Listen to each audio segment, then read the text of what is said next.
Hi, I'm Captain Steve Chaconis, and welcome to the National Bass Fishing Show. Today, we're out on the water, and we're playing around a little bit with the Ned rig. And I got to tell you, Ned, no offense, but this kind of rig's been around for about 50 years, and we were doing it when I was a kid in Alabama in the mid-'60s. We were using Stringray grubs on small ball head jigs, 1/4 ounce. We used them all the time. And now, just to prove a point, I went to Lurecraft, that's Lure Parts Online, and ordered some of their Stringray grub molds so I could make my own grubs, 3-inch grubs, make them the colors I wanted, and use them out on the lake today to see how we would do with them. So what I did is I poured, there it is. I mean, that's basically a Stringray grub. Nothing fancy, it's got a little flat side. And the thing about it is once you rig it up, and you can rig it up on any kind of head that you like. This is one of the typical mushroom heads that you get, you know, that everybody's been using. Okay, mushroom head, no big deal. It's got a pretty good keeper on it. We've been using these, and we just thread it on, get it on there, go past the keeper, and there you go. Now I've got a bait. Let me tell you what this bait does. Better than those TRDs and everything else, this bait glides. When it hits the water, I'm using an 1/8 ounce head. When it hits the water, it glides and it gets to the bottom. And this is floating plastic. The little tail sits up. The whole bait's not going to sit up like that, but the tail's going to sit up and keep moving in the water column for you down there on the bottom. You lift it up again, it's going to glide, and that's when they seem to want to hit it, is when this bait is gliding, moving along the bottom. I like to kind of keep it parallel, dragging it across the bottom. So pendulum, kind of like lift it up and then let it kind of glide back towards me. And then I let it sit, let that tail stop, you know, flapping around, then do it again. Try different presentations. Sometimes you snatch it up off the bottom, but it still comes down with that glide. I've been doing that, and I use a 10 to 15 pound braid. I use Gamma Torque braid, and I tie, depends on what kind of cover I'm fishing around. I'm tying a leader of fluorocarbon, edge fluorocarbon, 8 or 10. That's about it, 8 or 10. I'm making long cast on a spinning rod, and I'm watching that line as it goes down. I'm looking for bites on the drop because this thing's gliding along, and as it goes through the water column, this is a killer technique in the heat of the summer. So we're going to take a look at how we did a little bit here on the water, and a few more tips coming up right now.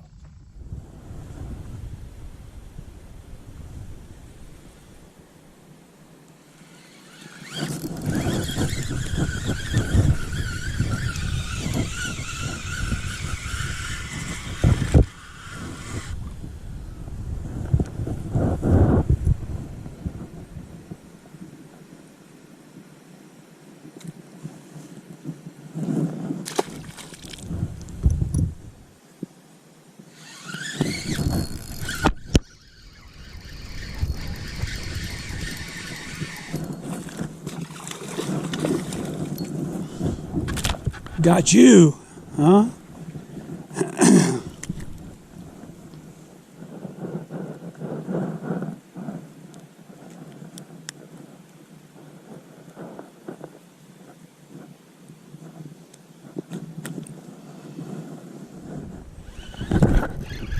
There we go. This guy was swimming with it.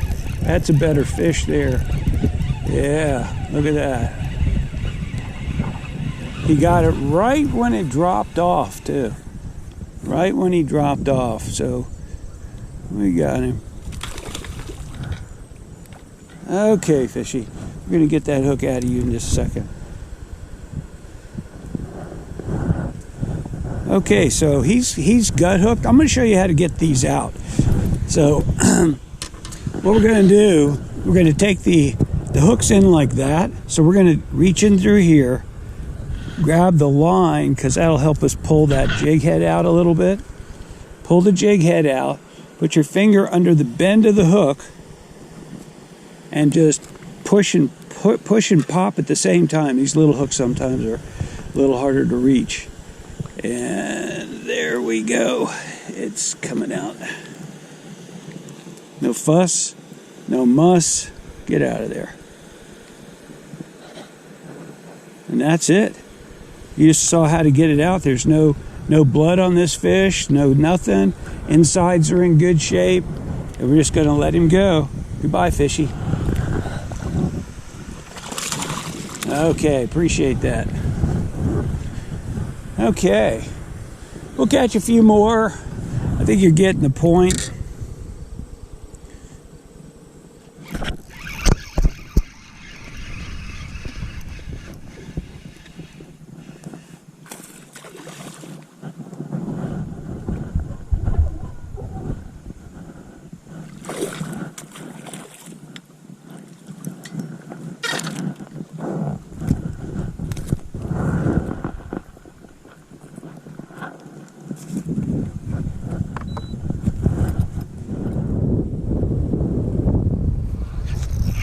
There we go.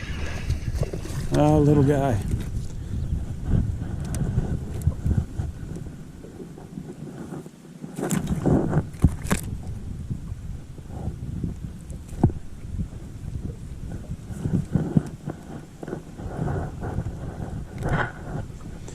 Not bad.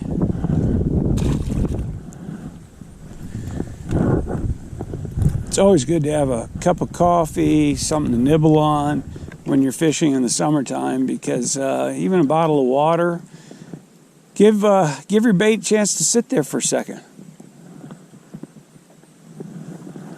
Because I guarantee you that everybody else who fishes, most of the time, they like to keep their baits moving.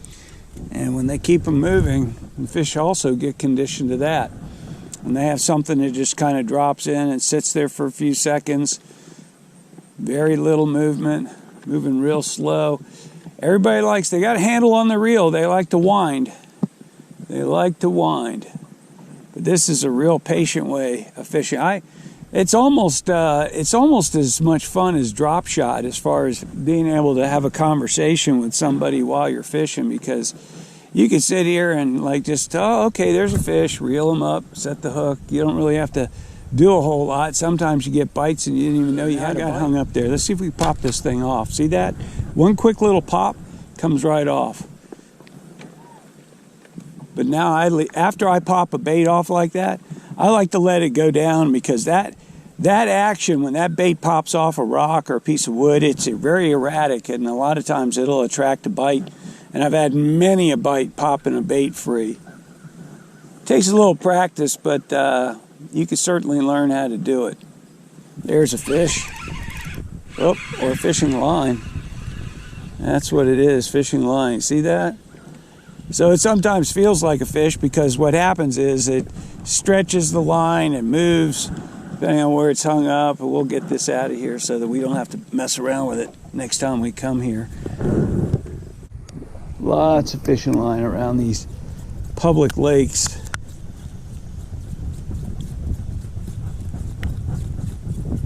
See, I've had practice doing this. Let's see here. What was on the end of it? Nothing. Probably broke the knot or something, but that's been down there for a while.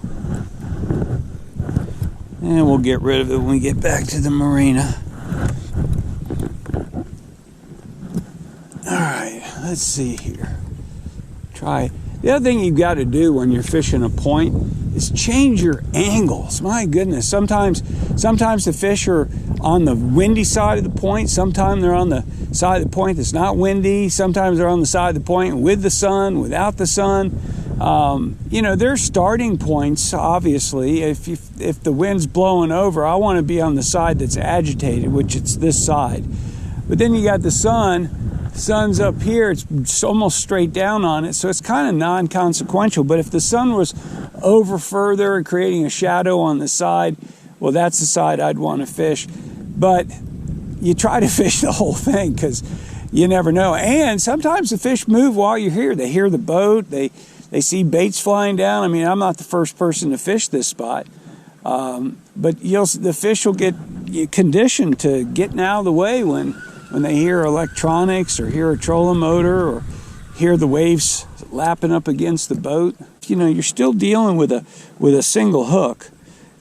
So you want to have a rod that's got some backbone, but not too much that you'll put pressure. These hooks are pretty stout, though. They're not these real thin wire hooks that'll bend out if you catch a big fish. So these are pretty good little hooks. Let this thing drop down in that hole again. Pop it off the bottom a couple of feet. But when I pop it off the bottom, I'm trying to pop it straight up so it'll drop kind of straight down, but it'll glide because of the way this bait is shaped. That's really the biggest difference between this and the stretchy baits. Nothing wrong with stretchy baits. But these things are harder. They're more like a surfboard compared to a spaghetti noodle. These things will glide and will, you know, that motion right there will get fish to want to come over and look at it and follow it. And then once you do that, then game on. Then you just start taunting them into biting. So I'm throwing to about maybe 5 feet of water, boat's in 20. So you can see there's a pretty steep drop here. I'm not casting very far, just letting it drop. And it takes a while for it to get to the bottom. And again, I'm not in a hurry. I'm not in a hurry. That tail's floating down there. It might still be jiggling a little bit. Fish might be coming over to look at it. They'll pick it up when it's just sitting there. And again, when you go to lift up on it, you got to see, did the line move left or right? Is there nothing there? Nothing. You don't feel anything. That means they're swimming towards you. Or you lift up and you feel kind of like a stretchy thing. It's a lot different than being hung up in rock or in grass. So you get to learn the difference on that. And then it's a fish and you set the hook. They make these heads weedless. Man, I tell you, I don't like weedless, baits. Hooks. Jigs is one thing, you get a little fiber weed guard, but the ones with the wire, I think it's just too stiff, and I think it gets in the way of the hook set. So I like going au naturel with these things, and if you get hung up, you just get better at getting them out. There's not too many times you get hung up where you can't get it back, but it's hard to get the hook in these fish sometimes when those barbs, the weed guard barbs, the metal ones, especially the ones that hook under the hook point. Some of the ones that are done with fishing line with a real thick fluorocarbon or monofilament, a 40-pound test line, they're stiff enough to provide some weedless prevention, but they're also soft enough to pop free when you hook a fish. So those might be okay, but I just don't like it. I mean, the whole advantage of going to a bait like this is the exposed hook. That's a huge advantage.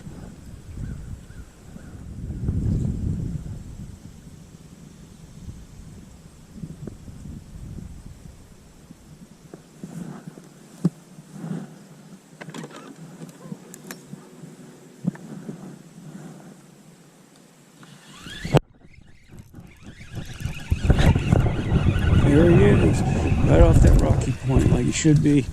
And this rod set the hook on.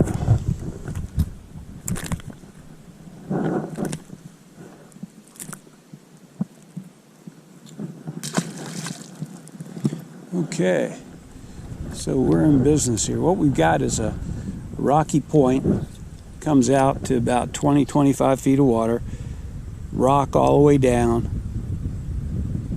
And these fish usually relate to that rock, but also the drop. So whatever that drop is doing, it's getting you close to those big rocks that are down there. So when you pick it up and let it glide, let it have some slack so that it gets to the bottom. Don't want to pull it away from the strike zone. You want to cover the whole depth as you're working down these rocks. Any kind of steep drop like this, because I'm pitching to my target area, and we're in 23-24 feet of water. You can see it start to rise a little bit there. And you kind of see the point. It's like a jetty that comes out, and then the point comes out, and it drops down pretty good. So pretty easy to cast to, easy small target area. Probably catch a few fish on something like this. Just letting it go to the bottom, watching it on the drop, trying to feel for anything. Once it gets to the bottom, kind of check it. Anybody pick it up? No. Kind of let it drop. Follow it down. See if anybody hits it. Oh, that might have been a bite right there. Yeah, it was. Look at that.